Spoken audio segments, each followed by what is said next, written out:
Assalamualaikum warahmatullahi ta'ala wabarakatuh.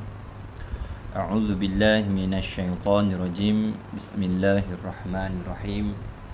Al-Fatihatu bil qabul wa tamami kulli sulin wa ma'mul wa salahi sya'ni zahiran wa batina fid dini wa dunya wal akhirah.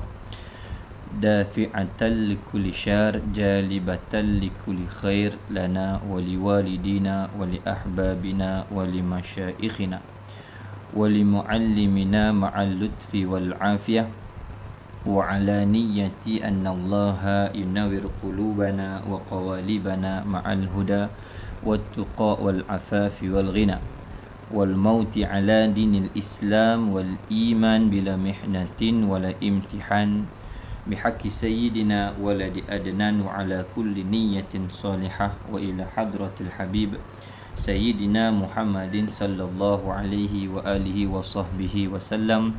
Al-Fatihah. A'udzu billahi minasyaitonir rajim. Bismillahirrahmanirrahim. Alhamdulillahi rabbil alamin, arrahmanir rahim, maliki yaumiddin. Iyyaka na'budu wa iyyaka nasta'in. Ihdinas siratal mustaqim. Siratal ladzina an'amta 'alaihim ghairil maghdubi 'alaihim waladdallin. Amin. Hamdan li rabbin khassana bi Muhammadin wa anqadhana min zulmatil jahli wad dayajir. Alhamdulillahi alladzi hadana bi 'abdihi al-mukhtari man da'ana ilaihi bil izni wa qad nadana labbaika ya man dallana wa hadana. Allahumma salli ala sayyidina Muhammadin al-Fatihi lima ughliq wal khatimi lima sabaq nasiril haqqi bil haqq wal hadi ila siratikal mustaqim wa ala alihi haqqa qadrihi wa miqdarihil azim. Subhanaka la ilma lana illa ma 'allamtana innaka antal alimul hakim. Rabbi shrah li sadri wa yassir li amri wahlul 'uqdatam min lisani yafqahu qawli. Allahumma akhrijna min zulumatil wahmi wa akrimna binuril fahmi waftah alaina bima'rifatil ilmi wa hassin akhlaqana bil hilmi wa sahhil lana abwaaba fadlik wanshur alaina min khazaini birahmatika ya arhamar rahimin. Subhana rabbika rabbil izzati amma yasifun wassalamun alal mursalin walhamdulillahi rabbil alamin. Alhamdulillah. Puji dan syukur kita kehadrat Allah Subhanahu wa taala yang sekali lagi memberi kesempatan kepada kita untuk bertemu dan bersemuka di dalam majlis ilmu yang kita jalankan melalui siaran secara langsung daripada Facebook ini. Mudah-mudahan Allah Subhanahu wa taala menjadikan majlis yang kita adakan ini dengan bertujuan untuk memenuhkan masa dengan perkara-perkara yang diredai oleh Allah Subhanahu wa taala ini mendapat pandangan rahmat, keberkatan dan pengampunan daripada Allah Subhanahu wa taala. Dan saya mendoakan mudah-mudahan hadirin hadirat sidang pendengar yang dirahmati Allah Subhanahu wa taala diberikan kesihatan, dipermudahkan urusan oleh Allah Subhanahu wa taala, dibukakan segala jalan-jalan kemudahan agar kita dapat terus melaksanakan ketaatan kepada Allah Subhanahu wa taala dan berusaha dengan bersungguh-sungguh untuk mendapatkan keredaan Allah Subhanahu wa taala. Kita akan menyambung semula pada malam ini pengajian kitab untuk sesi yang kedua pada membicarakan tentang kitab yang bertajuk Adab Perempuan. Kitab Adab Perempuan juzuk yang pertama, karangan yang berbahagia Tuan Guru Ahmad bin Yaqub Al-Johri. Kita akan masuk pada bab membicarakan tentang pelajaran yang ketiga, iaitu adab kepada ibu bapa. Qala musannifu rahimahullahu ta'ala wa nafa'ana bi ulumihi fid daraini amin ya rabbal alamin. Pelajaran yang ketiga, adab kepada ibu bapa. Setelah kita membahaskan dan kita membicarakan tentang Pelajaran yang pertama berkenaan dengan makna bagi adab, dan juga pelajaran yang kedua berkenaan dengan faedah ataupun kelebihan beradab. Maka pelajaran yang ketiga ini, pengarang kitab ni nak masuk pada membicarakan tentang adab-adab yang perlu ada pada seorang anak perempuan. Apa yang perlu kita ajarkan, apa yang perlu kita didik, apa yang perlu kita asuh apabila kita memiliki anak perempuan. Jadi pelajaran yang ketiga dan juga bahagian yang pertama berkenaan tentang adab, iaitu adab kepada ibu bapa. Apa maksudnya? Bagaimana caranya kita nak menzahirkan kelakuan ataupun perangai ataupun sifat yang elok terhadap kedua ibu bapa kita. Yang mana kita tahu bahawa ibu bapa ini memainkan peranan yang cukup penting dalam kehidupan seorang hamba. Allah Subhanahu wa taala yang memerintahkan kepada hamba-hambanya ini supaya meletakkan ibu dan bapa itu pada kedudukan yang sangat mulia, sehingga kan beradab kepada kedua ibu bapa ini diajarkan oleh Allah Subhanahu wa taala di dalam Al-Quran. Allah berfirman dalam surah Al-Isra ayat 23 dan ayat 24, yang mana ayat 23 itu mengandungi perintah supaya sebagai seorang anak itu berkelakuan dengan sebaik-baik kelakuan terhadap kedua ibu bapanya.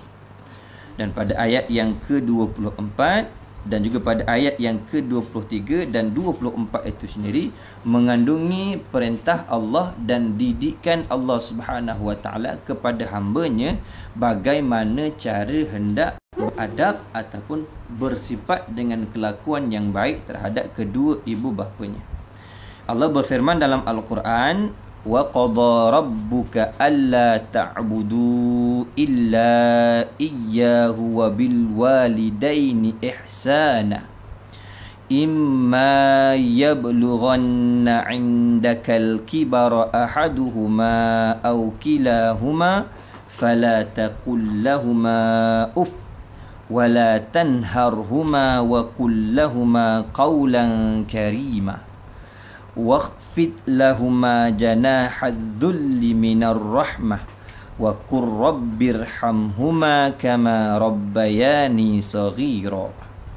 Pada ayat yang kita bacakan ini sangat jelas, yang mana Allah Subhanahu wa taala menyatakan Allah Subhanahu wa taala telah memerintahkan kepada kamu, yakni kepada hamba itu, supaya jangan menyembah selain daripada Allah Subhanahu wa taala, dan hendaklah kamu itu berbuat baik kepada kedua ibu bapamu dengan sebaik-baik kelakuan. Bil walidaini ihsana. Allah memerintahkan supaya hamba ini, iaitu seorang anak tu, hendaklah dia berkelakuan dengan sebaik-baik kelakuan. Ihsan dengan maksud sebaik-baik kelakuan. Hamba yang ihsan, yakni hamba yang telah melakukan setiap perintah Allah Subhanahu wa taala itu dengan sebaik-baik penyempurnaan perintah yang disuruh oleh Allah Subhanahu wa taala.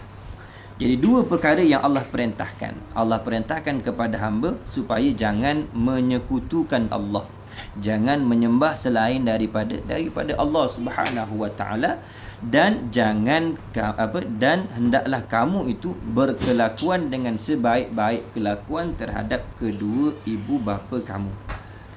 Ini satu kenyataan yang jelas. Allah Subhanahu wa taala meletakkan perintah supaya menyembah hanya kepada Dia, dan Allah Subhanahu wa taala juga memerintahkan supaya hamba ni berkelakuan dengan sebaik-baik kelakuan terhadap kedua ibu bapanya.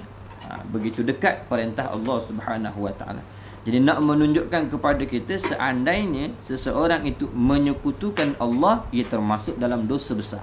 Begitu juga barang siapa yang menderhaka ataupun mengasari kedua ibu bapanya itu dengan sifat-sifat yang kasar dan dia tidak berkelakuan dengan sebaik-baik kelakuan, maka ia termasuk dalam dosa yang besar.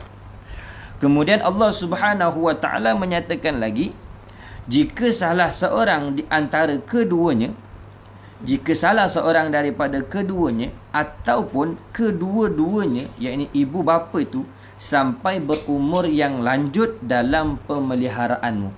Andai kata ada salah seorang daripada kedua ibu bapa kita, sama ada bapa ataupun ibu, ataupun kedua-duanya sekali, berada bersama dengan anak tu ketika usianya sudah meningkat ataupun usianya sudah semakin tua, Allah menyatakan, maka janganlah sekali-kali kamu mengatakan perkataan jangan sekali-kali kamu mengatakan perkataan yang kasar, walau sekalipun. Maksudnya walau sekalipun tidak dibenarkan. Tu ni ibarat daripada kita kata seolah-olah seperti kita mengherdik ataupun kita menolak ataupun kita membantah. Perkataan pun tak boleh, apatah lagi dengan perkataan-perkataan yang lain.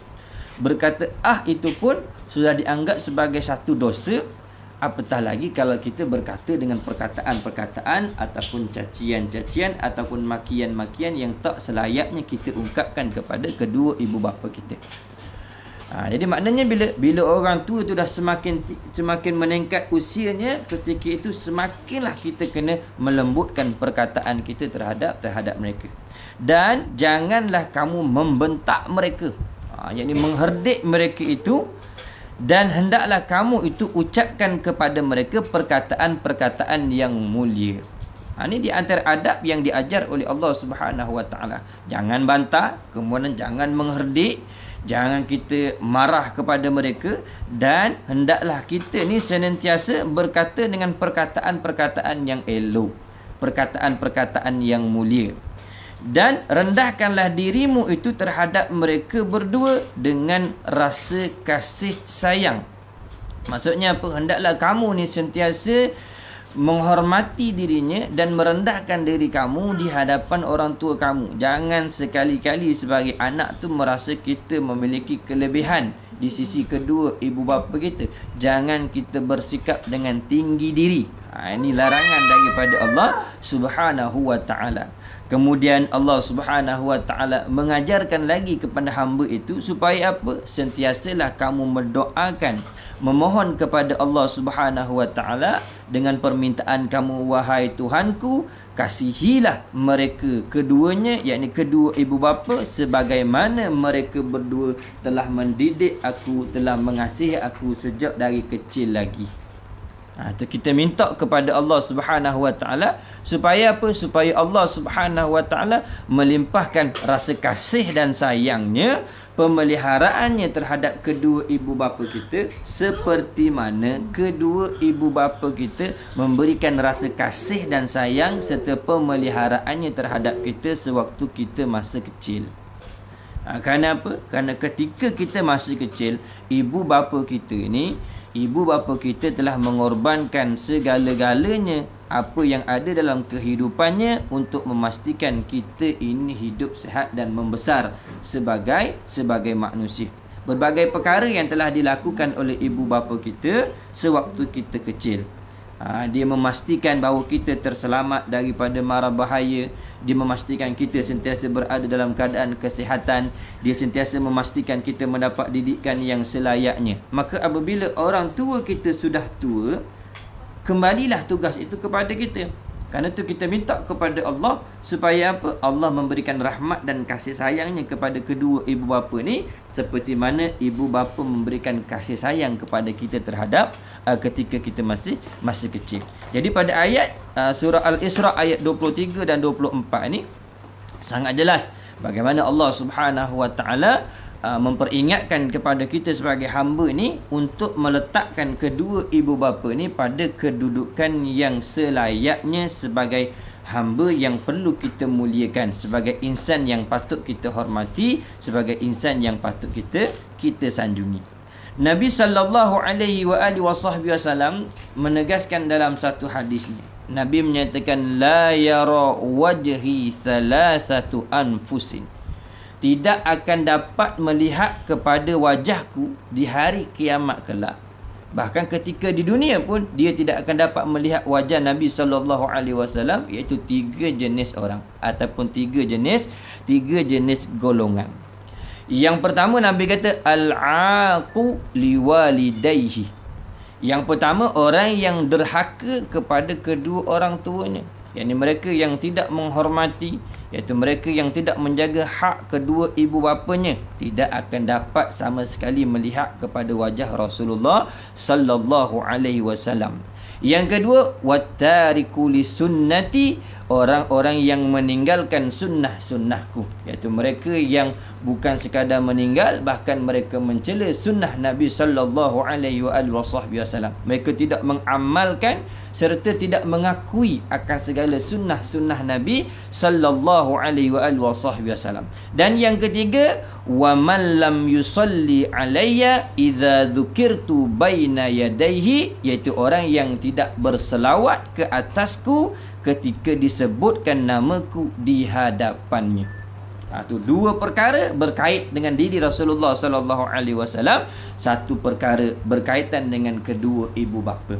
Itu tentang pentingnya kedudukan ibu bapa, sehingga Nabi kata, aku tak mau tengoklah, senang cerita. Dan ketika di dunia dia tak akan berpeluang melihat kepada aku, akhirat lagilah. Sedangkan kita ni berharap kepada Nabi sallallahu alaihi wasallam. Kita berhajat kepada syafaat dan pertolongan daripada Rasulullah sallallahu alaihi wasallam. Kerana itu pentingnya kita usahakan supaya apa? Berkekalan kita ni senantiasa menyenangkan hati kedua ibu bapa kita, sentiasa kita memberikan kebahagiaan kepada kedua ibu bapa kita, dan sentiasa kita menghormati kedua ibu bapa kita, sama ada mereka itu masih hidup ataupun setelah kematian mereka. Kerana apa? Kerana selain daripada kita nak mendapat kebaikan di dunia dan akhirat, kita nakkan redha Allah Subhanahu wa taala. Sebab Nabi sallallahu alaihi wasallam menyatakan, ridha rabbi fi ridha walidi. Ridhanya Allah Subhanahu wa taala ini terletak kepada keridhaan kedua orang tua. Kalau kedua orang tua kita tak redha kepada kita, buatlah apa sekalipun kebaikan, maka tak diterima oleh Allah Subhanahu wa taala. Kalau kita baik dengan orang lain, kita berlemah lembut dengan orang lain, kita menolong orang lain, tapi dalam masa yang sama kita mengabaikan kedua ibu bapa kita, sehingga kedua ibu bapa kita ni tak redha kepada kita, maka Allah juga tak redha atas diri kita. Wa sukhtullah fi sukhtil walidi. Dan kemurkaan Allah Subhanahu wa taala itu ada pada kemurkaan kedua orang tua. Kalau kedua orang tua kita murka kepada kita, maka kehidupan kita ini tidak memiliki apa-apa ertinya lagi. Kenapa? Kerana Allah Ta'ala juga murka kepada kita. Bila Allah Ta'ala murka kepada kita, dengan maksud Allah Ta'ala telah menyediakan atas diri kita ni akan azab, siksa dan ancaman-ancaman daripada Allah Subhanahu wa taala.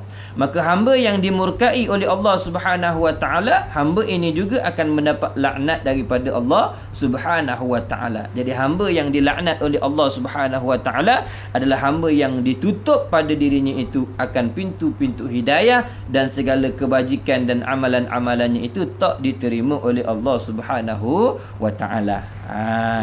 Jadi kita ingatlah, ibu bapa kita ni merupakan insan yang paling kita kata paling utama dan paling memiliki kelebihan di sisi kita sebagai seorang anak. Setinggi mana pun kedudukan kita, sehebat mana pun diri kita, sebijak mana pun ilmu yang ada pada kita, jangan sampai kita lupakan kepada kedua ibu bapa kita. Mana walaupun kita hebat macam mana pun, di hadapan ibu bapa kita tu waqfid, rendahkanlah diri kamu, hinakanlah diri kamu di hadapan kedua ibu bapa kamu. Jangan kamu rasa lebih. Sebab tu dalam kitab ni dia letakkan pada pelajaran yang ketiga ini, pada membicarakan tentang adab kepada ibu bapa. Ni benda yang kita kena ajar. Benda yang termasuk di antara kewajipan ibu bapa iaitu mengajar kepada anak-anaknya tentang bagaimana nak berkelakuan dengan sebaik-baik kelakuan terhadap kedua ibu bapa. Seperti mana yang kita lihat pada fenomena zaman kita sekarang ni, banyak daripada anak-anak kita mereka lupa untuk berbakti semula kepada ibu bapa mereka. Bahkan mereka sudah hilang rasa hormat terhadap ibu bapa mereka. Jadi bila hilang rasa hormat kepada ibu bapa, maka Allah Ta'ala tidak memberikan keberkatan dalam kehidupannya.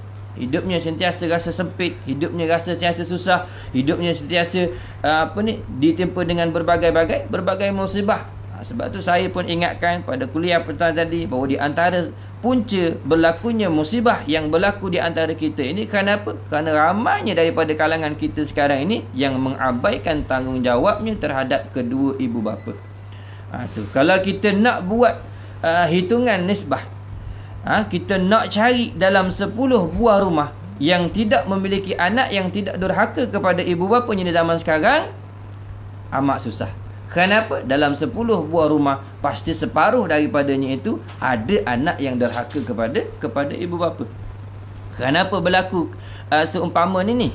Kerana ilmu berkaitan dengan adab kepada ibu bapa ni, ataupun ilmu yang berkaitan dengan adab tata susila sebagai hamba ni semakin dilupakan dan semakin tidak diajarkan kepada anak-anak. Jadi mudah-mudahanlah insya-Allah dengan sedikit perkongsian yang kita perolehi daripada kalam-kalam ulama ni, dapatlah kita jadikan sebagai panduan bagaimana kita nak mendidik diri kita sendiri dan juga bagaimana kita nak mendidik anak-anak kita supaya apa? Supaya mereka itu berbakti kepada kita. Supaya mereka itu berbakti kepada kita. Kerana itulah kalau kita nak melahirkan generasi yang menghormati kepada orang tuanya, maka generasi yang ada sekarang ni perlu menghormati kepada orang yang lebih tua terlebih dahulu. Kalau kita nak anak kita menghormati kita sebagai ibu bapa, maka kitalah yang terlebih dahulu menunjukkan di hadapan anak-anak kita bagaimana cara menghormati orang tua yang ada di sisi kita. Tapi kalau kita sendiri sebagai orang tua tak menunjukkan tauladan yang baik, iaitu kita sendiri tak menghormati dan tidak beradab kepada orang tua kita, kama tadi nutudan, seperti mana kamu buat kepada ibu bapa kamu, anak kamu nanti akan buat begitu kepada diri kamu. Jadi kerana di antara azab pada ibu bapanya ketika di dunia, apa dia? Dibalas akan keturunannya akan menerhaka kepada dia. Itu minta jauhlah daripada Allah Subhanahu wa taala. Jadi tak usah kita bisinglah kenapa anak ni tak dengar kata, kenapa anak ni kita kata tak hormat kepada aku, kenapalah anak ni dah. Cuba kita lihat bagaimana hubungan kita dengan orang tua kita sendiri. Kalau hubungan kita baik, insya-Allah anak yang membesar ni pun akan menjadi anak yang menghormati kepada kita. Okey, baik. Kita masuk semula dalam kitab tu. Kata pengarang kitab ni, wajiblah ia anak perempuan tu.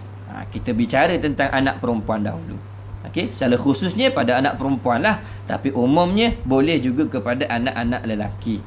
Okey, wajiblah ia anak perempuan itu diajarkan supaya apa? Memuliakan bapanya dan menghormatkan dia kan bapanya.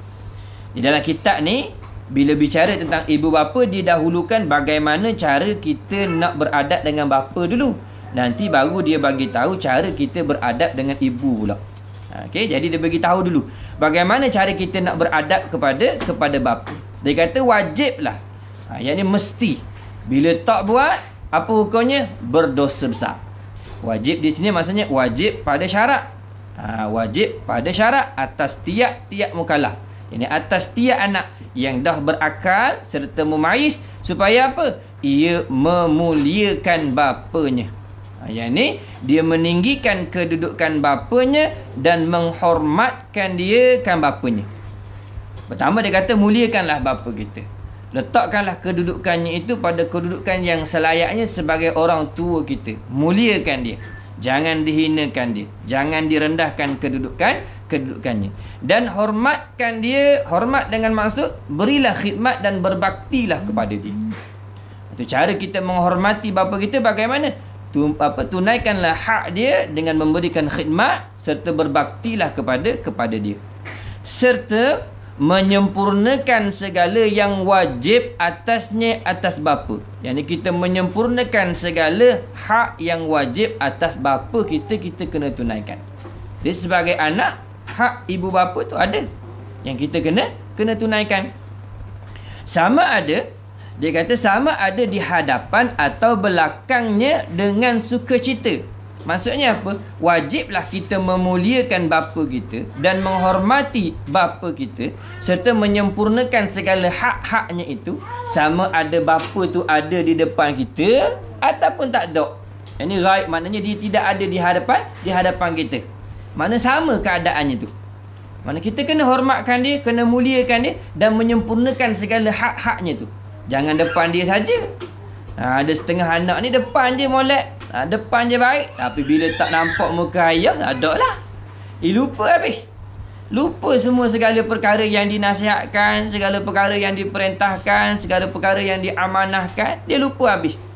Kenapa? Kerana dia hanya menzahirkan di hadapan ibu bapanya, hadapan saja. Ni orang yang tak ikhlas dia panggil. Sebab tu dia kata hendaklah kita ni berkelakuan baik seumpama memuliakan dan menghormatkan ibu bapa kita ni, terutama bapa lah dalam bab ni. Dia kata sama ada dia ada ataupun dia tak ada tu dengan sukacita, bukan terpaksa. Dengan sukacita, memang dengan kerelaan hati kita nak memuliakan dia.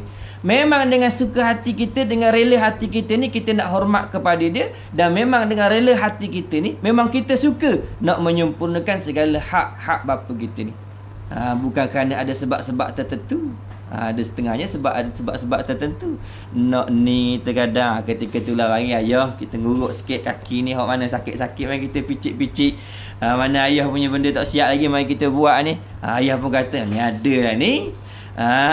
Sampai setengah orang tu kata ni buang terbiak lah ni. Sebab apa? Jarang buat benda gini ni. Biasanya kalau buat benda gini adalah yang dia nak tu. Tu bukan. Mana kita berbuat baik kerana ada tujuan tertentu. Tambuh yang macam tu. Tu tak termasuk adab yang sempurna. Jadi adab yang sempurna ni memang suka cerita. Memang dia nak. Memang dia suka nak berkhidmat. Memang dia tu, apa kita kata, memang dia rasa berbahagia memuliakan ibu bapa, memuliakan bapanya dan juga menghormati bagi bapa dia. Supaya apa ni? Supaya diperolehnya akan keredaan Allah Ta'ala dan kasihannya, yakni kasih daripada bapanya. Jadi apabila kita buat sesuatu seumpama memuliakan dan menghormati, dan kita menunaikan segala hak yang wajib atas bapa kita dengan sukacita, maka kita akan dapat redha Allah. Dan kita akan dapat kasih daripada bapa tu sendiri. Bapa tu akan sayang kat kita. Dia akan kasih kat kita. Bila mana? Bila dia tengok anak ni memang dia buat secara suka hati. Memang dia rela. Memang suka rela dia nak berbakti dan juga memuliakan diri sebagai seorang bapa. Tu yang pertama tu. Jadi wajiblah kita memuliakan bapa kita, menghormati dia dan menunaikan segala hak yang wajib atas dirinya tu dengan suka rela, suka cita. Jangan terpaksa. Okey. Yang kedua, wajib ia ikhlas. Wajib ia ikhlas pada kasihkan bapanya itu. Yang kedua dia kata wajib ia ikhlas. Mestilah ia membersihkan hatinya itu bukan kerana tujuan yang lain. Bila dia kasih kepada bapanya, kerana apa? Memang kerana menuntut redha Allah Subhanahu Wa Taala. Tulus hatinya, ikhlas hatinya. Wajib dia mengikhlaskan hatinya mengasihi bapanya itu. Kemudian wajib juga ia ikhlas dengan mengikut akan segala suruhannya, suruhan bapanya. Ikhlaslah kita turut tu. Bukan terpaksa, bukan kerana mengharapkan pembalasan. Adapun kalau peringkat kecil-kecil ni memanglah kita kata buat sesuatu tu nak pembalasan. Memang peringkat budak-budak. Ikhlas kanak-kanak dia panggil, berharap pada hadiah. Ayah nak suruh buat ni, tak apa, boleh je. Tapi upah sikit. Bolehlah kita tolong basuh kereta ke, tolong basuh rumah ke, tak apalah, nanti ayah belikanlah mainan ke, beli apa. Kita pun buat. Ketika kita buat kerana apa? Kita mengharapkan balasan dan pemberian daripada ayah kita. Tapi bila kita dah besar ke, layak ke kita nak minta benda gitu? Tak layak. Tak layak kita nak minta. Kerana apa? Kerana kita melihat kepada pengorbanan dan juga pemberian ayah kita tu melebihi daripada apa yang kita lakukan. Mana pemberian ayah tu dan juga pengorbanan ayah tu tak selayaknya kita sebagai anak ni minta balasan. Memang tak layak. Kenapa? Balasan yang kita minta dan juga perbuatan yang kita buat tu tak setimpal dengan apa yang telah dilakukan oleh ayah kita dengan pengorbanan dia sejak daripada kecil. Sebab tu dituntut atas kita ni supaya apa? Ikhlas. Ikhlas kita kasihkan bapa kita dan ikhlas dalam mengikut akan segala suruhannya semata-mata kerana sukakan taat. Kenapa kita buat segala yang disuruh oleh ayah kita tu? Kerana memang kita suka berbuat benda yang baik. Kita memang sukakan perkara-perkara yang elok. Memang kita suka nak patuh kepada apa yang disuruh oleh ayah kita tu. Bukannya kerana takut atau digagahi. Bukan kerana takut. Ada setengahnya kerana takut. Tak buat kan? Tak pasal kena piak. Tak buat kan? Tak pasal kena ni. Tak buat kan? Tak pasal kena jekoh. Ataupun bukan kerana digagahi. Apa maksud digagahi? Bukan kerana paksa. Setengah kita ni memang kena paksa lah. Kalau tak paksa tak buat. Memang kena paksa sungguh. Buatlah. Lama dah ayah tengok benda tak gerak. Buatlah. Tak apa kamu mau buat tak apa. Ayah bagilah awak ni. Tu mana kita buat tu dalam keadaan dipaksa. Jadi jangan. Bila kita nak buat sesuatu ataupun kita menunaikan perintah daripada ayah kita ni, menunaikan apa kehendaknya, jangan kerana takut dan jangan kerana kita digagahi, yakni kita dipaksa. Okey, tu yang kedua. Yang ketiga dia kata adalah perempuan yang taat kepada bapa dan mengamalkan segala nasihatnya tu.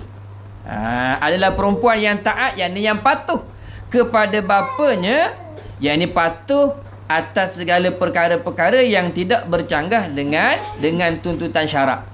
Bila kata taat ni, taat hanya kepada perkara-perkara yang baik. Tidak boleh patuh dan taat kepada perkara-perkara yang mungkar. Jadi kalau ada ayah yang menyuruh anak tu buat kemungkaran, tak patuh, wajib diingkari. Okey. Jadi kalau adalah perempuan yang taat kepada bapa dan mengamalkan segala nasihatnya, nasihat ayah tu, berhaklah ia mendapat beberapa bahagian daripada kemuliaan adab dan ilmu. Jadi kalau kita nak dapat kemuliaan adab dan nak dapat kemuliaan ilmu, apa dia punya syarat? Taat dan patuh serta amalkanlah segala nasihat-nasihat yang baik daripada ayah kita tu. Apa yang dinasihatkan kita, kita dengar. Apa yang dikhabar kat kita tu kita dengar. Selama mana benda tu termasuk dalam benda yang baik, kita dengar. Jangan bila ayah tu dia mula nak nasihat kat kita pun kata, mula dah dia. Ni kalau start daripada Terengganu sampai Kuala Lumpur tak berhenti ni cerita ni. Dia mula dah nak nasihat tu. Kita pun rasa tak sedap telinga dan sebagainya. Tak boleh. Selama mana perkataan tu perkataan yang baik, kita dengar lah. Nak buat tak buat tu suku kira, tapi dengarlah dulu. Ambil perhatian dulu. Okey, ambil perhatian dulu. Bila kita dengar dan kita amalkan pula, maka berhaklah kita untuk mendapat bahagian kemuliaan daripada adab dan ilmu. Dan baiklah sebutan nama anak tu di antara kaum kerabat dan sekalian manusia. Jadi apabila kita menjadi anak, yakni anak perempuan yang patuh, yang taat serta mengamalkan segala nasihat daripada ayah tu, apa yang kita dapat kelebihannya? Nama kita ni disebut-sebut sebagai orang yang baik di sisi ahli keluarga. Mana ahli keluarga ni akan kata, molek lah anak dia ni. Kenapa? Tak degih orang panggil. Kalau ayah dia kata ni, dia buat. Kemudian buat tu pula dalam keadaan rela sungguh. Mana dapat kemuliaan. Namanya dan akhlaknya itu disebut-sebut oleh ahli keluarganya dan sekalian daripada manusia. Mana luar daripada rumah pun akan disebut-sebut sebagai orang yang baik. Seperti mana kita lihatlah semalam pun kita ada sebut bagaimana berlaku dalam kehidupan seorang lelaki yang baru meninggal tu. Orang kenal dia sebagai arwah abam tu. Nampak? Kerana baiknya dia tu dengan mak dia, tu baik dia dengan mak tu. Lepas daripada kematian dia, nama dia ni sentiasa menjadi sebutan. Ahli keluarga dia cerita, rakan-rakan dia cerita bagaimananya dia ni taatnya kepada ibu dia, khidmat kepada ibu dia, tolong ibu dia, sampai jadi sebutan-sebutan yang baik. Itu kita nak. Bila sebutan yang baik daripada orang ni termasuk daripada doa. Maknanya doa kalau orang sebut kita dengan nama yang baik. Kenapa? Tidaklah seseorang tu disebut dengan kebaikan dia melainkan Allah Subhanahu Wa Taala sendiri yang terlebih dahulu menyebut kebaikan hamba-Nya itu di sisi makhluk. Jadi apabila ada daripada kalangan makhluk yang bercerita tentang kebaikan seseorang dan menyebut-nyebut kebaikan seseorang, terdahulu atas seseorang itu nama dan kebaikannya disebut oleh Allah Subhanahu Wa Taala. Kerana apabila Allah Taala kasih kepada seorang hamba, Allah akan menyeru kepada Jibril supaya mengkhabarkan kepada sekalian daripada makhluk Allah Taala bahawa Allah kasih kepada orang ni. Sebab tu orang sentiasa sebut kebaikan dia. Ada? Jadi anak perempuan yang taat kepada bapa dan mengamalkan segala nasihatnya, itu di antara kelebihan dia. Berhaklah dapat kemuliaan adab dan ilmu, dan namanya itu menjadi sebutan-sebutan yang baik. Orang sentiasa cerita benda yang baik. Kemudian yang keempat dia kata, adapun lawan bagi perempuan yang taat, ini adalah perempuan yang menderhaka kepada bapa. Bila kata derhaka, maksudnya apa? Mengingkari segala perintah dan suruhan daripada bapanya. Adalah perempuan yang menderhaka kepada bapa atau tiada mengamalkan segala pesanan atau suruhannya itu, iaitu suruhan ayah dia. Jikalau ada anak perempuan yang derhaka, sama ada derhaka dengan bersifat kurang hajar ke, ataupun derhaka dengan tidak mengamalkan, tidak mendengar segala pesanan ataupun suruhan daripada ayahnya itu, maka yang pertama, luputlah kasih bapa itu daripadanya. Itu pertama yang akan hilang. Bapa ni hilang rasa kasih dan sayang kepada dia. Bila anak tu dah derhaka, akhirnya ayah ni rasa, malah lah aku nak layan, nak jadi apa pun jadilah. Mu nak jungking ke, mu nak tergolek ke, mu nak terlentang ke, nak apa ikut pasal lah. Bila ayah tu dah hilang rasa kasih. Puncanya kerana apa? Kerana anak ni terdahulu menderhaka kepada bapa tersebut. Dan berhaklah ia tu dicerca oleh manusia serta dimurkai oleh Allah Ta'ala. Maka berhaklah atas dirinya tu mendapat cercaan lah. Dapat makian, dapat kejian daripada manusia serta dimurkai oleh Allah Subhanahu Wa Ta'ala. Allah murka atas dia, Allah janji akan azab yang berat atas orang perempuan ataupun anak perempuan yang menderhaka kepada bapanya. Maka hiduplah ia anak perempuan itu dengan kehidupan yang hina lagi dibenci. Allah. Apalah erti kehidupan kalau kita ni hakikatnya dibenci oleh Allah, hakikatnya kita hina di sisi Allah dan dibenci di sisi manusia dan hina di sisi manusia. Masya Allah, tak gunalah kehidupan seumpama tu. Ini bagi siapa ni? Bagi perempuan yang menderhaka kepada bapa dan tiada mengamalkan segala pesanan atau suruhannya. Adapun kalau ada dia kata, aku walaupun menderhaka kepada ibu bapa aku, tak dengar kata dia, aku ada ramai kawan-kawan. Lihat siapa kawan-kawan dia. Kalau orang yang seumpama ni, pasti kawan-kawannya itu juga termasuk dalam kalangan hamba ataupun orang yang dimurkai dan dibenci oleh Allah Subhanahu Wa Taala. Inilah orang yang akan berdampingan dengan dia. Adapun orang yang baik-baik, orang yang dimuliakan oleh Allah Subhanahu Wa Taala, tidak akan berdampingan sama sekali dengan orang yang dimurkai oleh Allah Subhanahu Wa Taala. Tu. Dan dia kata lagi, apabila ia anak perempuan itu duduk di hadapan bapanya. Ini adat kelakuan. Bagaimana caranya bila kita berada di hadapan bapa kita? Apabila ia duduk di hadapan bapanya, maka hendaklah kedudukannya itu dengan sehabis-habis beradab. Bila duduk depan bapa ni, maknanya sehabis-habis eloklah kita duduk di hadapan bapa kita ni. Bagaimana caranya? Jangan kita meninggikan suara, jangan kita mengangkat kepala kita, jangan kita berdiri sewaktu bapa kita sedang duduk, kemudian jangan kita duduk sewaktu dia datang berdiri kepada kita. Itu di antara adabnya. Kerana itu ada riwayat yang menceritakan Sayyidina Uthman ibn Affan, setelah dia masuk ke dalam Islam, dia tidak pernah lagi mengangkatkan mukanya di hadapan ibunya. Kerana apa? Dia meletakkan rasa haibah ibunya sampai dia pun tak sanggup nak tengok muka ibu dia. Itu hormatnya dia. Kita bukan kata tak akak, cemuh lagi. Buat muka lagi kalau depan ibu. Kalau rasa tak puas hati tu kadang jebiknya lain, main keningnya lain. Allah, anak zaman sekarang ni. Tu. Dia tak rasa yang di hadapan dia tu pintu syurga. Kerana tu dia buat macam tu. Kalau dia tahu di hadapan dia pintu syurga, nak cari dia tak akak muka dia. Kerana apa? Menghormati tu. Ini diajar kepada kita ni. Apabila ia duduk di hadapan bapanya, maka hendaklah kedudukannya itu dengan sehabis-habis beradab. Cuba kita lihat umpama contoh anak perempuan. Ketika dia nak dilamar oleh seorang lelaki, bagaimana keadaan dia? Tu anak perempuan ni bila dia nak dilamar ni, ada keluarga perempuan mari tengok dengan lelaki tengok. Kan keadaan dia? Lopak-lopak. Huha-huha. Dok, tunduknya lagi, dok main jarinya gitu. Dok akak apa le? Sebaik-baik kelakuan di hadapan siapa? Di hadapan bakal suaminya. Kerana tu sebaik-baik kelakuan ni sepatutnya di hadapan siapa? Di hadapan bapa kita. Di hadapan bapa kita. Tu sebaik-baik kelakuan. Sebaik-baik keadaan duduk tu lah dia. Seumpama kita ngaji lah depan guru kan, mana kita boleh angkat kepala kita, angkat suara, mana boleh. Duduk setunduk-tunduknya. Tu di hadapan guru, apatah lagi bapa ni. Sebab tu dia kata sebaik-baik kelakuan kita ialah di hadapan bapa. Sehabis-habis beradab dia kata, sehabis-habis elok lah. Ada lagi lah keadaan yang paling elok kita duduk melainkan di hadapan bapa kita. Tu. Dan dia kata, dan janganlah membanyakkan tertawa. Tu. Jangan membanyakkan tertawa. Jadi tak salah kalau ayah kita ni dia tak suka kita ketawa barangan. Memang tak salah lah.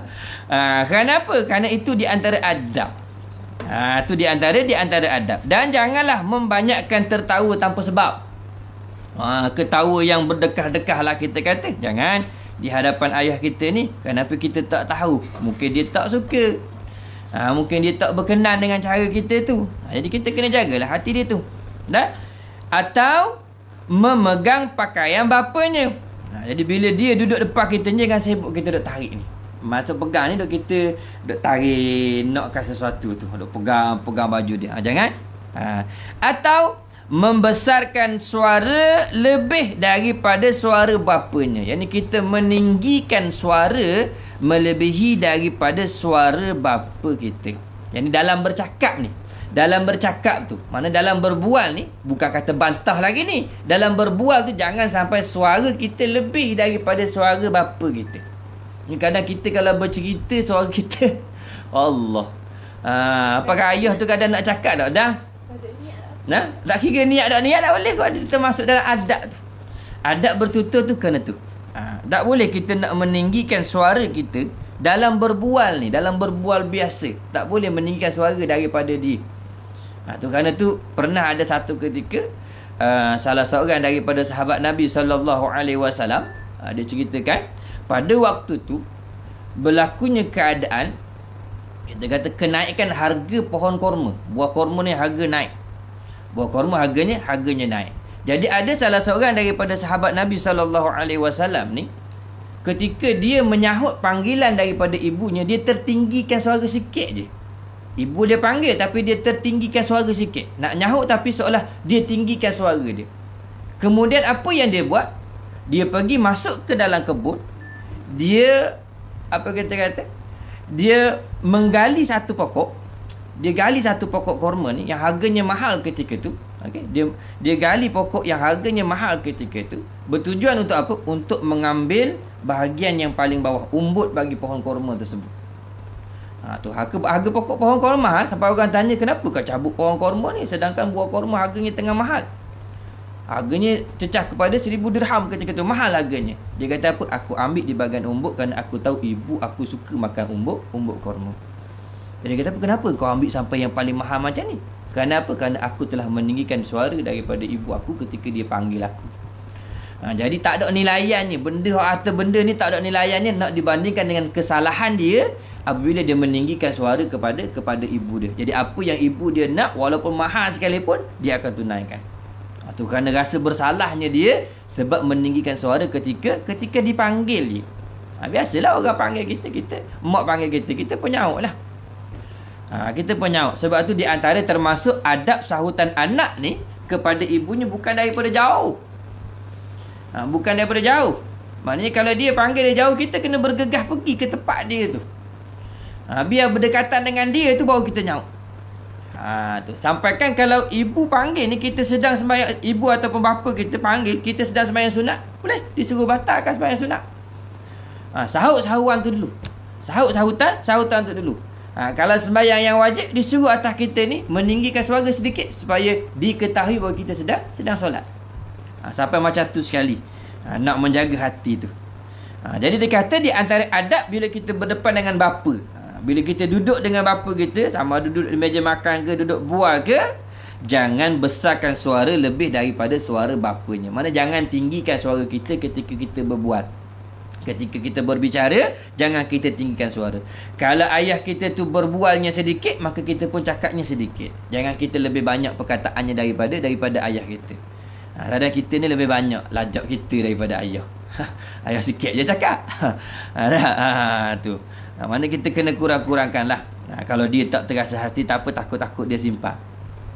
Jadi sebab tu sebagai seorang anak ni kena sentiasa minta maaf dengan ibu bapa. Kenapa kita tak tahu kelakuan kita seharian ni boleh jadi ada yang boleh menyebabkan terasa hati ni ibu bapa tu. Ada? Apatah lagi berbantah-bantah dengan saudara-saudaranya. Tu. Mana tak boleh nak besarkan suara lebih daripada suara bapanya. Tu, jangan tinggikan suara di hadapan bapanya. Dan apatah lagi kalau kita berbalah, gaduh depan bapa. Lagilah tak boleh. Tu. Depan bapa ni kita balah sama-sama kita sampai terkadang yang teruk sampai maki-maki pun ada. Tu tak boleh. Kalau waktu kecil tu lain cerita, dan dia besar panjang pun nak balah depan ibu bapa, tak boleh. Depan bapa tu utama. Jangan kita berbantah-bantah. Kerana bila berbantah-bantah ni kita menzahirkan kekerasan. Kita meninggikan suara dengan tindakan. Ada setengah sampai lepas barang. Ayah duk tengok je, Allah mana anak aku ni. Sedih dia sebab apa? Adik-beradik duk balah je. Tu jangan. Kalau ada rasa tak puas hati, jangan tunjuk depan dia. Apatah lagi di meja makan. Tu pantang sekali. Tu pantang sekali. Dan saya sendiri ada pengalaman dulu waktu ayah abah hidup. Kalau balah sikit pasal pilih makanan je, dia letak depan kereta. Marah dia. Dia suruh jangan makan ni, jangan makan ni. Dia marah. Dia tak bagi kita. Balah pasal makanan je tu.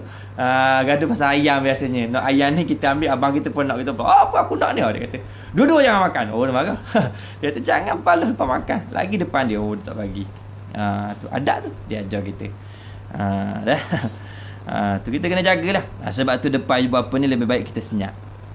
Biarlah kita seumpama orang yang sombong depan ibu bapa kita. Sombong bukan sebab tak nak kata-kata, sebab takut-takut ada perkataan kita ni yang tak kena pada telinga dia. Kita lihat Imam An-Nawawi rahimahullahu ta'ala, dia jarang makan sekali dengan mak dia. Jarang sekali makan dengan mak dia. Bila ditanya kenapa tak makan sekali dengan mak, dia kata aku takut waktu aku makan, aku mendahului mengambil sesuatu yang diingini oleh ibuku. Takut waktu makan tu kita cedok lauk, waktulah yang mak kita nak. Takut kita makan ni, waktulah ayah kita nak. Tapi kita biasanya kalau makan, kita nak ni mak ayah kena mengalah dulu. Allah, jauh kita akhlak kita, adab kita dengan apa? Dengan para ulama. Okey, kalau kita boleh jaga adab tu tak apalah, kita jaga. Dah. Tu benda yang penting. Sebab tu dia kata dengan menjaganya adab kita dengan ibu bapa kita ni, keberkatan tu melimpah-limpah. Keberkatan akan ada bagi mereka yang sentiasa menjaga adabnya dengan ibu bapa. Dah. Tu. Seterusnya dia kata apabila ia anak perempuan tu meminta kepada bapanya akan sesuatu, maka hendaklah dengan lemah lembut. Kalau memang kita berhajat sesuatu dengan bapa kita, sebab bapa lah memang tepat menunaikan segala keinginan bagi seorang anak ni, sebab dia sebagai ketua keluarga, maka mintalah dengan lemah lembut. Jangan kita minta dengan paksaan. Jangan kita minta dengan tekanan. Okay? Kena minta dengan lemah lembut. Kalau ia bagi, ambil lah. Kalau dia tak bagi, maka tak apalah. Mungkin waktu yang lain, mungkin ayah tu dia tak bagi ni sebab apa? Sebab mungkin dia sini berkeperluan ketika tu, ada keutamaan yang patut dia dahulukan. Kerana kalau seorang ayah ni dia bertanggungjawab, pasti dia akan tunaikan. Tak pada waktu tu, pada masa lagi akan datang. Dia pasti akan tunaikan. Dan setengahnya kita sebagai anak ni kadang tak melihat kepayahan. Ada ayah ni kadang nak menjaga hati anak tu, dia sendiri kadang dalam kadang kesusahan. Jadi kita bila anak kita dah semakin besar ni, kita kena lihatlah keadaan. Kita boleh melihat kalau kita kecil lagi tu lain lah. Jadi tak tahu nak tengok ayah ni susah ke tak susah. Ni bila kita dah besar ni, kita boleh tengok keadaan ayahku sama tak dulu dengan sekarang. Dok sama, jadi tak boleh minta macam-macam ni. Contohnya kita kata, kalau nak pun bawa kepada perbincangan secara lemah lembut. Supaya ayah tu tak rasa tertekan nak carikan sesuatu apa yang kita inginkan. Kemudian dia kata, maka tiada patut sekali-kali meminta di hadapan orang. Ni adab ni, jangan kita minta depan-depan. Ni nak kan tak kira tempat, depan orang tu kita minta. Tu yang payah tu. Jadi kalau nak sesuatu, mintalah secara bersendirian. Tu di antara psikologi kita nak minta ni. Memang kita kena, kalau kita bersendirian tu lain sikit. Walaupun kena ada pujukan sikit lah. Mari picit sikit ayah. Kalau kita cakap, kita macam kita cara baik lah. Ni nak. Kalau secara bersendirian ni, maknanya dia pun boleh nak meluahkan apa kita kata, kehendak dia. Dia akan kata dengan kita, tak apalah nantilah. Kalau ayah ada ni, ayah akan bagi. Tapi kalau depan orang ni, kadang dia nak tolak pun segan. Sebab depan orang nak kata tak boleh kan, orang kata amboi dengan anak pun kedekuk. Tu biasa orang kata, orang tak faham. Jadi sebagai anak ni kita kena jagalah tu. Jangan kita minta sesuatu, dia kata jangan sekali-kali ni. Mana jangan lah. Jangan minta di hadapan orang. Dan apabila bapanya enggan daripada memperkenankan permintaannya itu, maka janganlah dirungsingkan akan dia. Jadi kalau bapa tu tak tunaikan, kita jangan buat bingit dia lah. Sikit-sikit, ya belia, ya nak ah. Dia kata dia tak bodoh. Tapi kita ni duk tekan. Tu kita rungsingkan kepala dia. Jangan. Sebab tu banyak orang tu naik darah tinggi ni sebab anak. Kenapa nak sangat? Dia mungkin tak bagi ni. Kadang kita kena tahu kenapa sebagai ibu bapa, sebagai bapa lah terutamanya, dia tak bagi tu pasti ada sebab. Terkadang perkara tu tak sesuai untuk kita. Tu lebih utamalah sebab dia lebih tahu. Tu. Yang kedua, mungkin waktu tu ada keperluan yang lebih mendahului kehendak anak tu. Sebab tu kita ngaji kemarin, mana kalau kita nak sesuatu, pastikan barang tu barang keperluan. Kalau barang kehendak ni tangguhlah. Barang kehendak ni kita boleh usaha kita cari sendiri. Tapi kalau barang tu barang keperluan, bawa bincang secara molek. Okey? Jadi kita kena lihat situ keadaan tu. Jadi bila ayah tu tak perkenankan, jangan kita rungsingkan dia. Maksudnya jangan tekan-tekan lah. Jangan paksa dia. Jangan apa kita kata sebut-sebut semua. Jangan. Nanti kalau dia bagi, makna dia bagi dalam keadaan tak redha. Bagi kerana terpaksa. Tak molek. Tak molek gitu. Biarlah kalau dia nak bagi tu dalam keadaan memang nak bagi kepada kita. Anak ni kalau sabar, insya-Allah ayah tu dia tahulah keperluan tu untuk dia tunaikan. Jangan bimbang. Okey? Yang seterusnya dia kata janganlah ia anak tu, terutama perempuan lah ni, ajaran pada anak perempuan lah ni. Sebab anak perempuan ni memang kalau minta kadang memang mendesak. Waktu dia kata gini, bersesuaian adat yang dia ajar ni. Janganlah ia anak perempuan itu meminta sesuatu apa jua pun kepada yang lain daripada bapanya. Ni jaga baik. Kalau kita tak dapat minta daripada ayah kita, dia pesan jangan minta kepada orang lain selain daripada bapa kita. Jangan sekali-kali. Dan jikalau orang itu sebaik-baik sahabat bapanya sekalipun tak boleh. Walaupun yang kita minta tu kawan baik ayah kita, jangan, dia kata. Kenapa? Perkara tersebut, dia kata, kerana iaitu perbuatan kita minta selain daripada ayah kita, walaupun kawan baik ayah kita tu, kerana perbuatan itu mencederakan kemuliaannya, yakni kemuliaan bapa. Jatuh dia punya harga diri. Dan kemuliaan ibu bapanya, kemuliaannya yakni kemuliaan perempuan tu sendiri. Kita minta dengan orang lain. Jadi pandangan orang ni, dia kata, mana budak ni minta dengan aku. Dan kemuliaan ibu bapanya, yakni kemuliaan ibu bapa tu jadi jatuhlah. Maruah dan harga diri tu seolah-olah macam ibu bapa ni tak ambil cara kepada anak, sampai anak ni boleh minta dengan orang lain. Ataupun orang akan anggap begini, akan anggap kata, ini mak ayah dah suruh ke minta dengan aku ni. Ni mesti ambil kesempatan. Aku baik dengan ayah dia, anak dia pula nak dekat dengan aku. Anak perempuan pula tu, tak pasal bagi-bagilah lah, so jadi isteri, padam muka. Kalau tu dia tegah, hilang kemuliaan. Okey. Kerana dia kata mencederakan kemuliaannya, kemuliaan diri perempuan tu, dan kemuliaan ibu bapanya, jatuhlah harga diri ibu bapa tu. Pun sama dikatakan dia tu, jadi perempuan tu jahat perangai. Ini akhlak yang buruk lah kalau kita minta selain daripada bapa kita. Sampaikan dia kata apa ni, kalau sebaik-baik sahabat pun tak boleh. Jadi kalau teman lelaki boleh tak? Tak boleh jugalah. Kalau dah sebaik-baik sahabat bapa pun tak boleh, ini kan pula teman lelaki. Tak boleh. Kerana tu di antara perkara nak jaga maruah dan harga diri orang perempuan ni, jangan pernah minta sesuatu selain daripada bapanya sendiri ataupun adik-beradiknya sendiri, yang memang menanggung akan diri dia. Itu di antara akhlak. Ada pun orang sekarang tak kira dah, asal kawan je minta, tak boleh. Mana jatuhlah kehormatan diri dia. Dah habis sampai situ sebahagian daripada adab kita dengan bapa. Adab kita dengan bapa. Maka ambil perhatianlah. Kemudian dia nak masuk pada membicarakan bagaimana kita nak beradab dan menghormati ibu pula. Wajiblah ia anak perempuan itu hormat dan kasihkan ibunya. Hormat dengan maksud dia menunjukkan rasa kasih sayang, berbakti dan berkhidmat. Dan kasihkan ibunya. Kerana apa? Kerana ia ibu. Itulah pertama-tama orang yang kasih lagi belas kasihan akan dia. Sebagai anak, siapa orang yang pertama kali kasihkan kita? Ibulah. Orang yang melahirkan kita.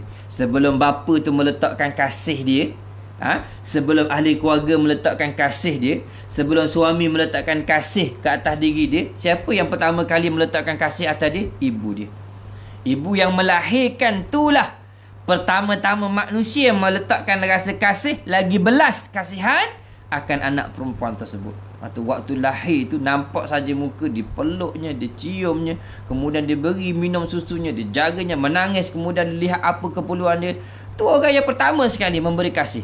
Maka ibulah yang wajib kita dahulukan segala kasih sayang berbanding daripada orang lain. Kerana tu Rasulullah ketika ditanya siapakah daripada kalangan manusia yang terlebih perlu aku kasih, Nabi kata ibu. Kemudian ditanya lagi selepas daripada tu, Nabi kata ibu lagi. Selepas daripada tu ibu. Lepas daripada tu baru bapa. Sampai 3 kali Nabi tekankan. Ibu, kemudian bapa. Kenapa ibu yang didahulukan? Inilah letak pandang pada pertama-tama orang yang kasih kepada kita sebagai anak ni, ibu. Ketika berada saja satu titik air mani dalam perut menunjukkan kita ada dalam kandungannya, di situ mula dah kasih sayang dia pada kita. Dia jaga habis dah diri kita. Jaga makan, jaga minum, jaga kelakuan, jaga perbuatan. Supaya apa? Anak dalam kandungan tu jangan sampai cedera. Sampai kadang dia berpantang, dia tak makan apa yang dia nak makan.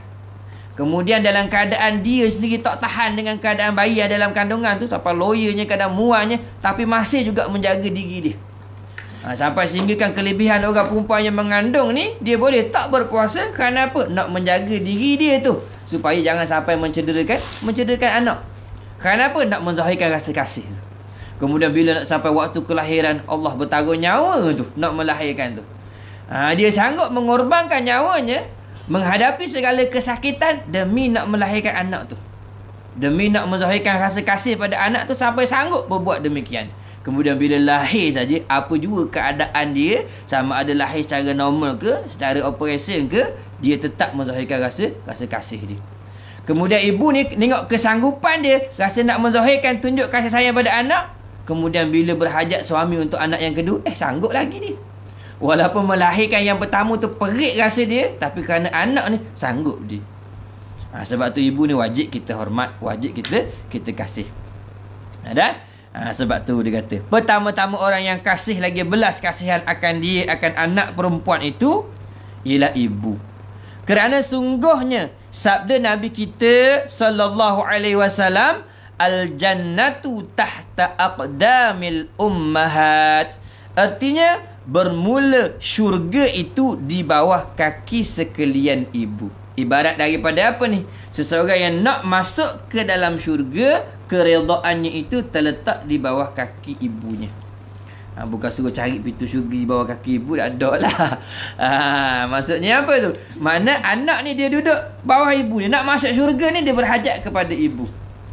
Saja macam anak kaki lah. Mana kita nak dapat kejayaan ni, mana ibu tu kita kena angkat kedudukannya pada selayak-layak ataupun setinggi-tinggi kedudukan. Okey. Jadi bagaimana cara beradab kepada dia? Tiadalah patut ia anak perempuan itu berperangai kasar kepada ibunya. Tak boleh kita berperangai kasar. Berperangai ni mana berkelakuan kasar lah, memperlakukan dia dengan kekasaran. Apatah lagi apabila dia sudah lanjut usianya. Bila dia semakin tua, jangan kita memperlakukan dia dengan kelakuan-kelakuan yang tak elok. Kenapa? Berlawanan dengan apa yang dia lakukan terhadap kita sewaktu kita kecil. Waktu kita tak bermain tu.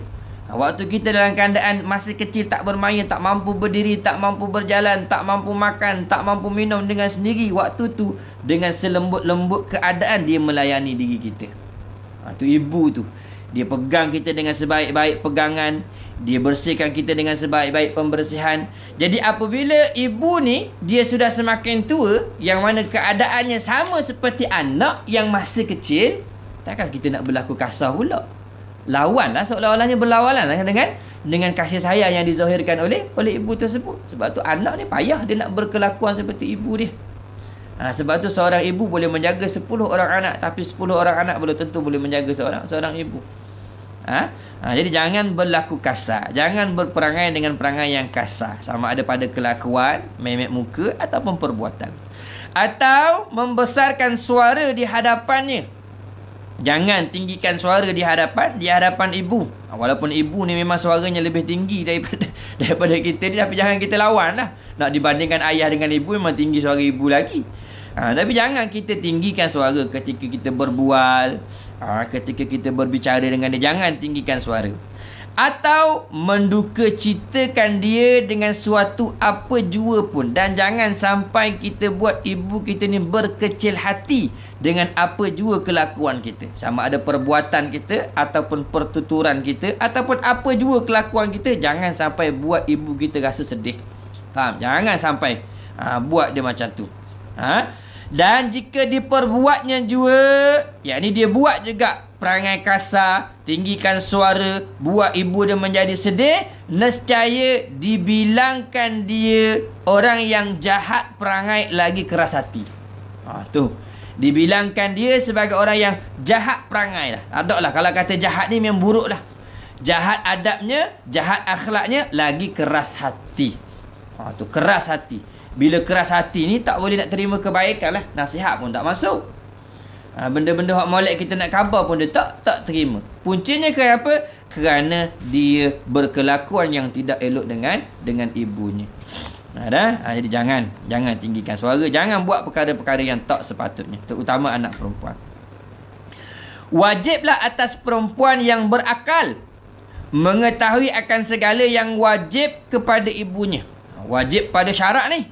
Atas perempuan yang berakal lagi mukallaf mengetahui akan segala yang wajib, yang mesti, yang menjadi hak kepada ibunya, dan bersungguh-sungguh mencari keredaan dengan tidak membantah pada suatu apa jua pun daripada perintah ibunya. Kena bersungguh-sungguhlah. Seperti mana kita bersungguh-sungguh mencari redha Allah Subhanahu Wa Taala dengan melakukan berbagai-bagai ketaatan dan juga ibadat, begitu jugalah dalam menyempurnakan dalam mencari redha ibu kita, kena juga bersungguh-sungguh. Sehabis bolehlah kita usaha untuk mencari redha ibu kita ni.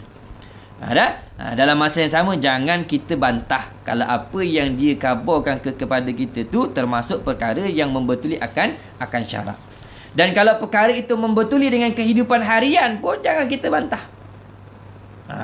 Jangan kita bantah. Sebab tu terkadang anak perempuan lah kita cerita, kalau kita ni lebih mahir, lebih pandai buat sesuatu tu, kadang kita ni tak muafakat tu, tak muafakat dengan ibu kita ni, kadang kita bantah dia. Kita tak setuju dengan dia. Tak setuju boleh, tapi ada caranya lah. Kita kata ada caranya kalau kita tak setuju tu. Jangan kita kata apa Umi Dokti ni, apa benda ni tak pandai ni. Jangan kata gitu, tak boleh kata gitu. Tak gini lagi punya. Contohlah kita kata kan. Tu. Jadi mana kena usaha. Usaha bersungguh-sungguh mencari keredaan. Dan tidak membantah pada suatu apa jua pun daripada segala perintah ibunya. Sayujianya ia anak tu menyimpan duit-duit yang diberi oleh ibunya. Ini termasuk adab ni. Sayujianya, ini wajarlah atas anak tu menyimpan duit-duit yang diberi oleh ibunya. Ini sebahagian lah. Mana selepas kita menggunakan keperluan yang kita nak daripada duit yang diberi oleh ibu kita tu, sebahagian tu kena kita simpan. Sayujianya mesti ada simpanan duit-duit yang diberi oleh ibunya. Ni bagi siapa? Bagi orang yang tak bekerja dengan sendirilah. Dia mendapat duit daripada ibu dia. Kerana apa? Kerana simpanan tu supaya didapatinya kelak bila ibunya itu berkehendak. Kenapa kita dituntut simpan? Sebagai cadangan. Satu masa kalau ibu kita memerlukan pertolongan, kita ada duit nak bagi kepada dia. Mana kita boleh beri bantuan kepada dia. Dengan sebab dia bagi pada kita ni, sebagai yang kita simpan. Walaupun tak banyak, tapi kita beri pada dia. Jangan nanti minta baru nak bagi. Mana bila kita rasa kita nak bantu dia, kita nak beri kepada dia, maka berilah. Beri pertolongan. Waktu dia berkehendak tu lagilah. Kita kena tolong dia. Sebab kalau kita lihat, kita sendiri bila minta kepada ibu kita, minta kepada dia duit, dia tak pernah kata nak buat apa dan sebagainya, dia akan bagi. Berapa nilaian yang kita minta, kita bagi. Tapi sebaliknya bagi anak, kalau mak kata nak minta 100, kita ada 10 riyal je. Kita ada 10 riyal je. Kemudian kalau kita kata nak 100, apa benda banyak-banyak tu? Kita pula persoal. Tu. Biasanya berlaku macam tu. Jadi kita kena ada simpanan yang khas yang kita boleh beri pada dia. Walaupun dia tak minta, kita berilah kepada dia. Sebagai apa ni? Sebagai khidmat sedikit meringankan beban dia. Bukan kata nak balas. Tak boleh. Tak mampu kita nak balas. Apa yang dah diberikan oleh ibu kita tu tak mampu. Sekadar nak mendapatkan keberkatan daripada kita ni, kita beri kepada ibu kita sebahagian daripada harta yang kita simpan. Baik. Kemudian tiada patut perempuan yang berakal mengambil sesuatu dengan tiada mendapat kebenaran daripada ibunya. Mana tak boleh kita nak ambil sesuatu daripada barang yang ada dalam rumah kita tu tanpa kebenaran daripada ibu kita. Ataupun nak mengambil sesuatu daripada luar rumah, pemberian orang dan sebagainya, sebelum kita bertanya kepada ibu kita. Ini di antara adab. Perlu kita tanya dulu, minta izin daripada dia. Okey. Kemudian manakala ia perempuan itu telah besar, ini yang telah meningkat dewasa, dah besar dan kuat, yang ni dah ada tenaga lah. Maknanya bukan anak-anak kecil lagi, dia dah besar dah, peringkat umur 10 ke 10 tahun ke atas lah kita kata, budak besar dah, besar kemudian ada tenaga. Wajiblah ia anak perempuan tu menolong ibunya pada berkhidmatkan rumah tangga. Ketika dia dah besar, dah ada tenaga, dah ada kekuatan, maka dia wajib tolong ibu dia. Seumpama sapu rumah ke, bersih rumah ke, kalau boleh tolong masak lah, kalau boleh basuh baju lah, kalau boleh buat apa pekerjaan sekalipun dia buat. Kenapa? Dia dah memiliki kekuatan. Kalau dia masih kecil lagi dok sibuk main tu, tak boleh lagi. Bila dah besar, peringkat besar ni biasanya umur budak 10 tahun ke atas lah kita kata, ataupun 12 tahun ke atas, peringkat dia besar dah. Maka ketika tu dia kena menolong ibunya. Sebab tu budak yang seumpama ni kena ajar lah apa yang patut dia buat. Jadi bila dia tahu apa yang patut dia buat, maka dia akan ringankan tulang dia untuk bantu ibu dia. Okey, menolong ibunya pada berkhidmatkan rumah tangga dan berkhidmatkan bapanya supaya biasa daripada kecilnya demikian tu. Mana sejak daripada kecil tu, kalau dia dah biasa dah terbiasa dengan menolong ibunya di rumah dan terbiasa dengan membantu bapanya buat kerja-kerja yang mudah, maka sampai ke besar lah dia akan buat benda begitu. Kenapa? Dah terbiasa keadaan dirinya sedari kecil buat kerja-kerja begitu. Sama juga dengan kita memerintahkan kepada anak-anak ni supaya bersembahyang ketika umurnya 7 tahun. Ataupun lebih muda daripada ketika 5 tahun dia pandai dan sebagainya. Suruh baca Al-Quran, suruh berakhlak dengan akhlak yang baik, suruh buat kerja dan sebagainya. Supaya apa? Supaya dia terbiasa. Jangan tunggu dah besar nanti baru suruh sembahyang, dia rasa kekok. Sebab apa? Tak buat daripada kecil. Begitu juga dengan urusan rumah tangga. Umur dah 20 baru suruh masuk. Kekok nak pegang senduk pun salah kan? Senduk dengan sudik tertukar. Lelaki lain lah, masuk kalau orang puang. Senduk dengan sudik tertukar kadang. Sebab apa? Sebab daripada kecil tu tak diajar. Okay? Bahkan bukan tertentu pada anak perempuan sajalah. Mana anak lelaki pun kalau kita nak ajar daripada kecil pun boleh juga. Supaya apa? Dia reti untuk buat kerja rumah.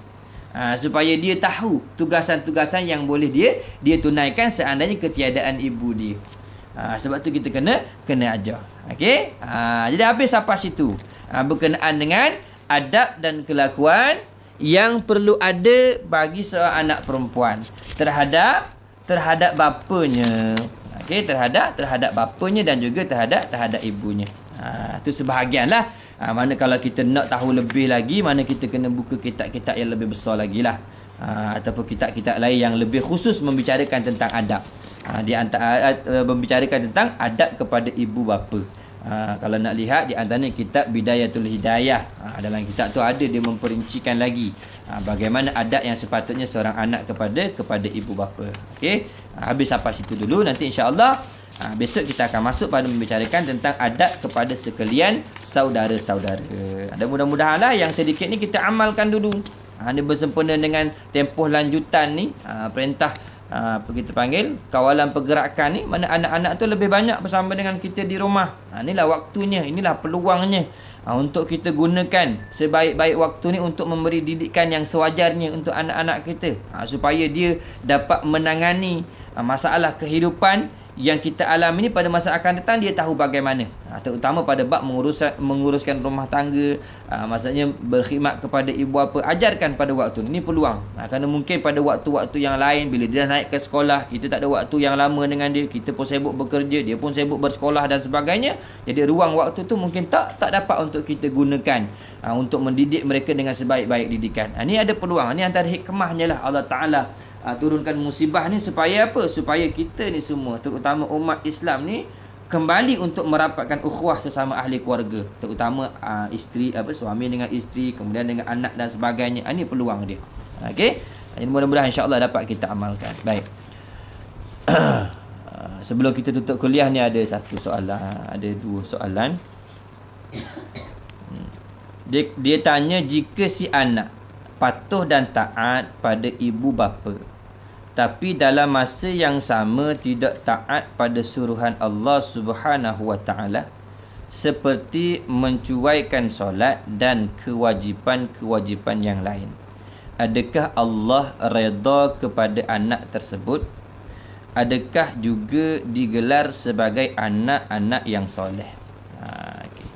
Jadi kita kena kembali kepada asas perintah Allah Subhanahu wa taala. Allah menyatakan dia jadikan makhluk jin dan manusia ni supaya beribadah kepada Allah Subhanahu wa taala. Jadi apa yang dimaksudkan dengan ibadah? Ibadah ni ibarat daripada himpunan perbuatan, perkataan dan juga lintasan hati yang dilakukan oleh hamba menatijahkan keredaan Allah Subhanahu wa taala. Jadi di sini perintah kepada ibu bapa tu satu perintah ibadah, dan juga perintah untuk melaksanakan berbagai-bagai kewajipan seumpama solat itu juga merupakan ibadah. Jadi kalau kita melaksanakan ketaatan serta patuh kepada ibu bapa, maknanya kita telah menunaikan satu kewajipan daripada kewajipan-kewajipan yang diperintahkan oleh Allah. Tetapi kalau kita meninggalkan solat, maksudnya kita telah meninggalkan kewajipan yang diperintahkan oleh Allah pada memerintahkan kita supaya bersolat. Okey, supaya kita bersolat. Jadi dia kata, adakah Allah Ta'ala redha kepada anak tersebut?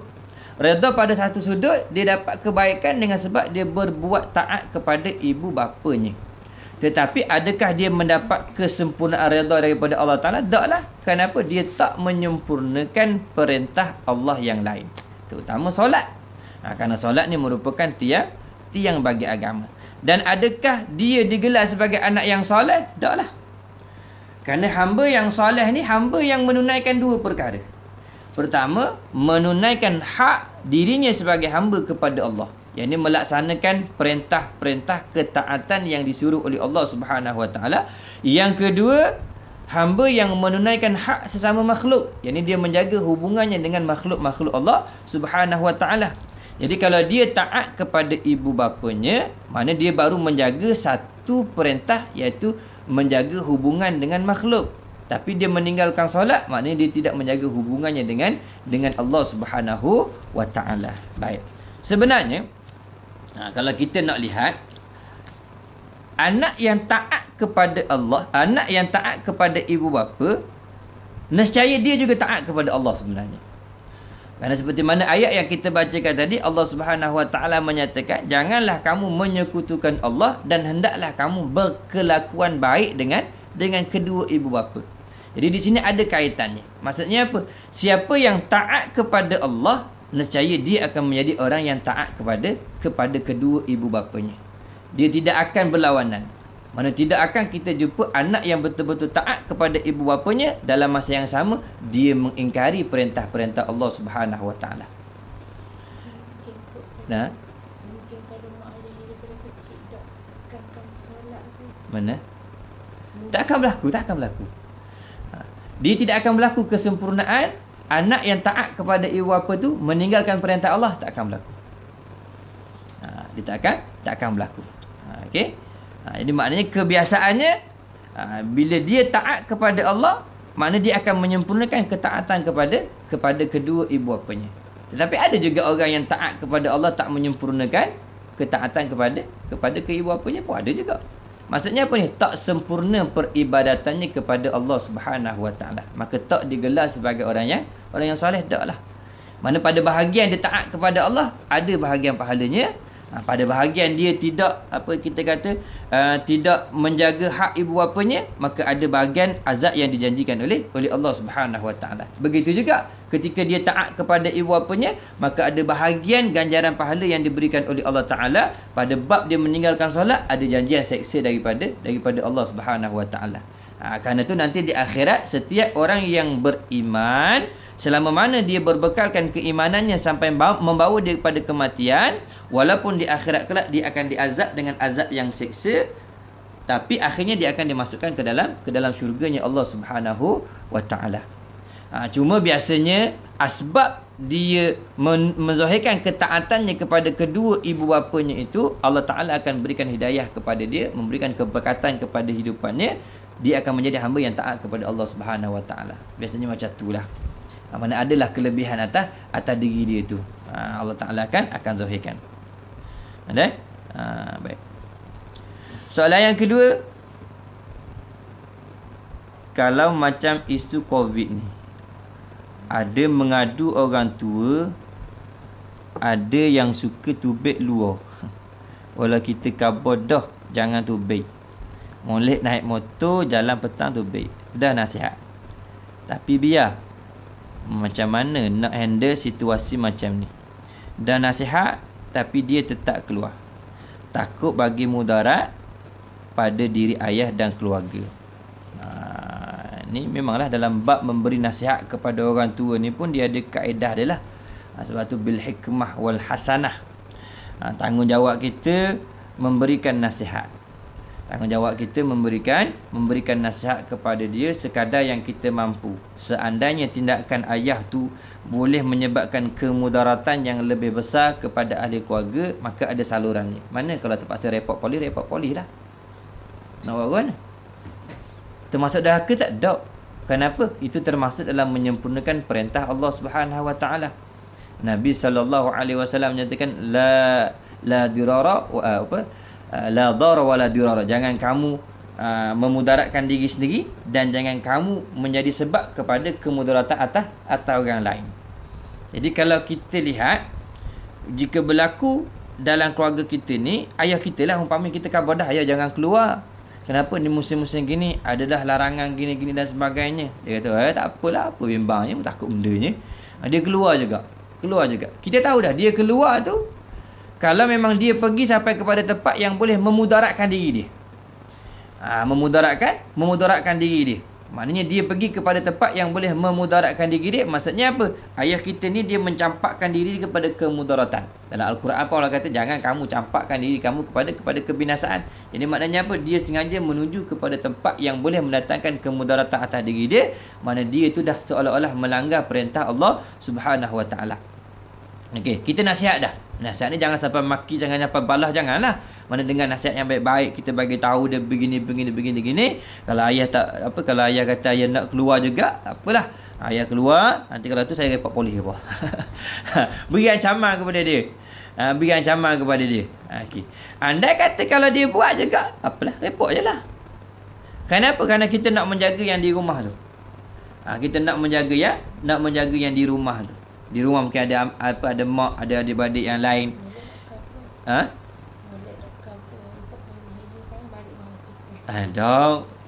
Dalam mana kalau kita tak perlu khabar, dia tak perlu khabar lah. Mana kita buat tindakan seumpama tu.